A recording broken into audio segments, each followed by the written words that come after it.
Hi friends, this is IT cinema buzz அப்டேட்டில் அடுத்தது ஒரு லேட்டஸ்ட்டான ஒரு அப்டேட்டோடு வந்திருக்குங்க. கர்நாடகா பாக்ஸ் ஆஃபீஸில் தலைவர் கலக்கிருக்காரு. கூலி திரைப்படம் பார்த்தீங்கன்னா 2 நாளில் கர்நாடகா பாக்ஸ் ஆஃபீஸில் 20 கோடிக்கு மேலே வசூலிச்சிருக்கு. இதன் மூலியமாக கர்நாடகாவில் ஒரு நான் கன்னடா நடிகர் பார்த்தினாக்கா 6 முறை 20 கோடி வசூலை குவிச்ச நடிகராக பார்த்தினாக்கா ரஜினி சார் இப்போ வந்திருக்காரு. இதுக்கு முன்னாடி பிரபாஸ் பார்த்தினாக்கா அங்கே 6 கோடி, அதாவது 6 முறை பார்த்தினாக்கா அங்கே 20 கோடி வந்து வசூல் வச்சுருக்காரு. அதே போல் இப்போ ரஜினி சாரோட படமும் 6 படங்கள் அங்கே கர்நாடகாவில் 20 கோடிக்கு மேலே வசூலை குவிச்சிருக்கு.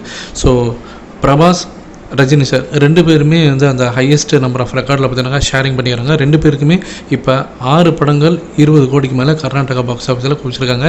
ஆனால் ரஜினி சாருக்கு ஒரு எக்ஸ்ட்ரா சிறப்பம்சம் என்னன்னாக்கா, இப்போ கர்நாடகாவில் இப்போ கன்னட டப்டு வெர்ஷன் இருக்குது பார்த்தீங்களா, அது மட்டுமே 1 கோடிக்கு மேலே இப்போ வசூல் குவிச்சிருக்கு. அது ஒரு சிறப்பான ஒரு விஷயம். அது வந்து மொத்தமே இது வரைக்கும் பார்த்தீங்கன்னாக்கா அந்த கன்னட டப்டு மூவிஸ்னு பார்த்தீங்கன்னாக்கா 1 கோடிக்கு மேலே வசூல் குவிச்சிருக்குது. மொத்தமே இது வரைக்கும் ஹிஸ்ட்ரியில் கன்னடாவில் 12 படங்கள் தான்.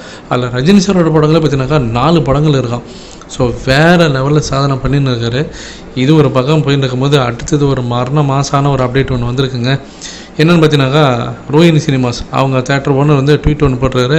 நீங்கள் என்ன தான் வந்து இந்த படத்துக்கு வந்து மிக்சடு ரிவ்யூஸ் சொன்னாலுமே கூட எல்லா ஷோஸும் இங்கே ஹவுஸ்ஃபுல்லாக என்ன இருக்குது, பிளாக் பஸ்டர் நாங்கள் அறிவிச்சிடுறோம் எங்கள் தேட்டரில்.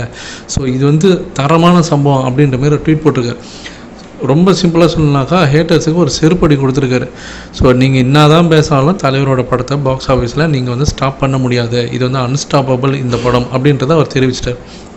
அடுத்தது கேரளாவில் பார்த்தீங்கன்னாக்கா 2வது நாள் வசூல் வந்து 6 கோடி வந்து தொட்டிருக்கு. அதுவும் ஒரு சிறப்பான ஒரு வரவேற்பு. இந்த படம் அங்கே ஃபஸ்ட் எவர் தமிழ் ஹீரோ அங்கே வந்து ஒரு 20 கோடி 2 படங்கள் கொடுப்பாரா அப்படின்னு சொல்லிட்டு அதை நோக்கி போயின்னு இருக்குது. ஏற்கனவே நம்ம ஜெயிலரில் 20 கோடி தாண்டியாச்சு.